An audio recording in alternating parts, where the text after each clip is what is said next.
आज मैं आपको बॉर्डर मूवी की वो सच्चाई बताने जा रही हूँ जिसे सुन के आपके रोंगटे खड़े हो जाएंगे। आपका मन आक्रोश से भर जाएगा कि ऐसा कैसे हो सकता है और आज तक की सच्चाई हमसे क्यों छुपाई गई। पर इसके लिए आपको मेरा ये वीडियो अंत तक देखना पड़ेगा। दोस्तों, आप सबने केसरी मूवी जरूर देखी होगी, जहाँ 21 सरदार इतनी बड़ी सेना से भिड़ गए, अंतिम सांस तक लड़ते रहे पर अंततः सब मारे गए। पर दोस्तों, आज़ाद भारत की एक ऐसी घटना भी है जहाँ 120 सिपाही 2000 की पाकिस्तानी सेना के आगे न केवल डटकर लड़े बल्कि जीते, और वो भी बिना जान गंवाए। जी हाँ, आपने सही सुना, 2000 से 120 की भिड़ंत में सिर्फ 2 जानें गईं। जब अभिनंदन को पाकिस्तान में पकड़ा गया था तो उस भारतीय पायलट के जज्बे और निडरता को हम सबने सलाम किया था। पर दोस्तों, भारत में एक नहीं, ऐसे अनेक अभिनंदन बसते हैं जो अपनी मातृभूमि के लिए प्राण गंवाए बिना जीतने का जज्बा रखते हैं। आज हम ऐसे वीरों की बात करेंगे जिनकी बहादुरी और युद्ध नीति का दुनिया ने लोहा माना, और ये वॉर स्ट्रेटजी विदेशियों के लिए रिसर्च का विषय है। लोग इसे स्टडी करने के लिए विदेश से आते हैं। तो आइए हम अपना ये वीडियो शुरू करते हैं। तो कहानी शुरू होती है 1971 में भारत पाकिस्तान के बीच बढ़ते तनाव से। पाकिस्तान का राष्ट्रपति उस समय याह्या खान था। बढ़ते तनाव के बीच उसे इस बात का आभास हो गया था कि अब डायरेक्ट कन्फ्लिक्ट होकर रहेगा। साथ ही उसे ये भी अनुमान था कि ये कन्फ्लिक्ट ज़्यादा दिन नहीं रह पाएगा, क्योंकि इंटरनेशनल फोर्सेस दबाव बनाना शुरू कर देंगी। तो उसने अपनी युद्ध नीति इस तरह बनाई कि ज़्यादा से ज़्यादा इंडियन टेरिटरी पर कब्जा जमाया जा सके, ताकि बाद में नेगोशिएट किया जा सके।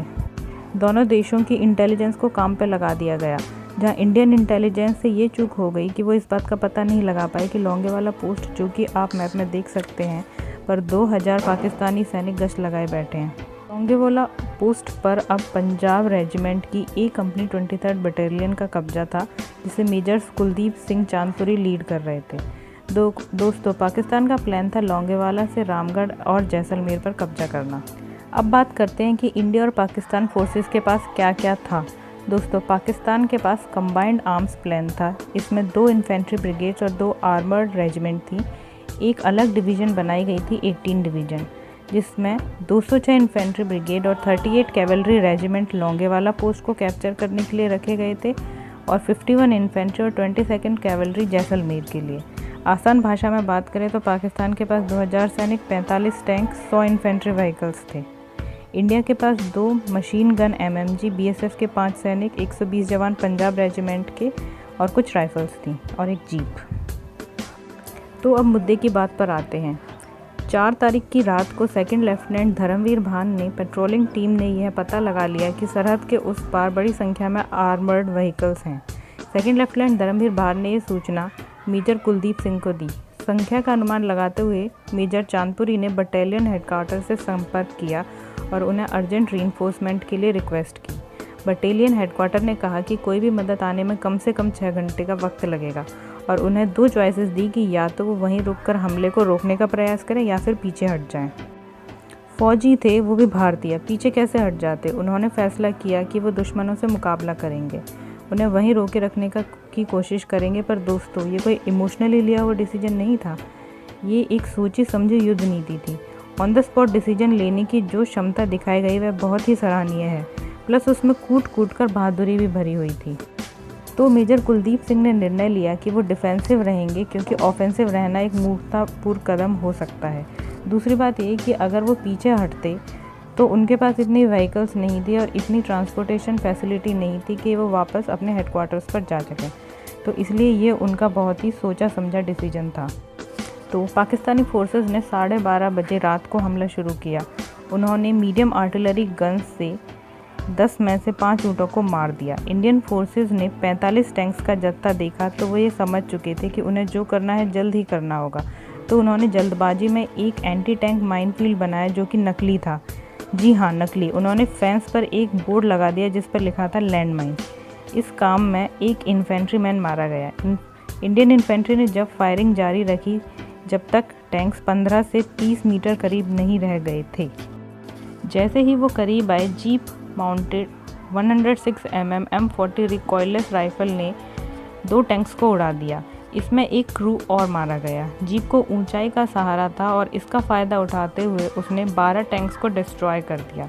पाकिस्तानी उस एंटी टैंक माइन एरिया के झांसे में आ गए और उन्होंने अपना अटैक रोक दिया और वो खुदाई करके माइंस ढूंढने लगे।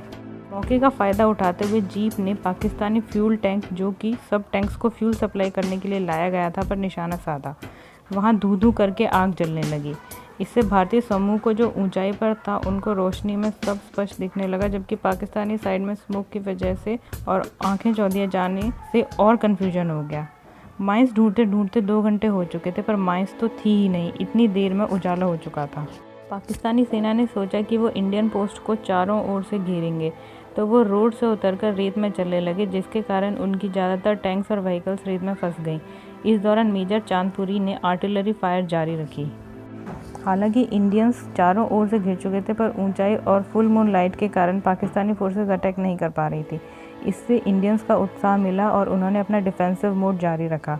सुबह हो चुकी थी, पाकिस्तानी अब भी पोस्ट को कब्जे में नहीं कर पाए थे। सुबह HCL HF-24 मारुत्स और हॉकर हंटर एयरक्राफ्ट, जो नाइट विजन ना होने के कारण रात को नहीं आ पाए थे, वो आ गए। इंडियन एयरफोर्स की 16 मात्र T-10 रॉकेट और 30 mm कैनन फायर से पाकिस्तानी सेना पर हमला कर दिया। दोपहर आते आते पाकिस्तान के 22 टैंक्स एयरफोर्स ने डिस्ट्रॉय कर दिए थे, तो इन टोटल पाकिस्तान के 100 व्हीकल्स डिस्ट्रॉय हो चुके थे। पाकिस्तानी फोर्सेस को विड्रॉ करना ही पड़ा। दोस्तों, यहाँ सबसे बड़ा ब्लंडर ये था कि पाकिस्तानियों ने रात में हमला करने की जो योजना बनाई थी वो फ्लॉप रही, क्योंकि पूर्णिमा की रात में सब कुछ विजिबल था। दूसरा ब्लंडर ये था कि माइंस ना होते हुए भी वे माइंस को खोजने में लगे रहे। और तीसरी, नीची जगह से ऊंचाई पर हमला करना भी गलती थी। पाकिस्तानी लॉस था 34 टैंक, 200 सोल्जर्स और 500 एडिशनल व्हीकल्स।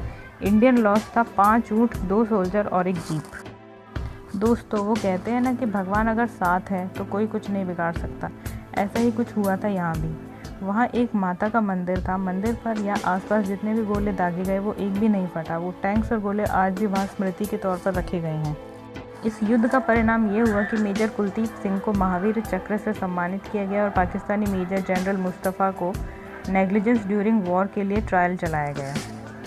तो ये थी वो घटना जो बॉर्डर मूवी में बहुत ही डाइल्यूट करके दिखाई गई है और उसे इमोशनल एंगल देने की कोशिश की गई है। अंत में मैं ये कहूँगी कि ये वो धरती है जो ऐसे वीरों को जन्म देती है जो इसके लिए जान हथेली पर रख कर चलते हैं।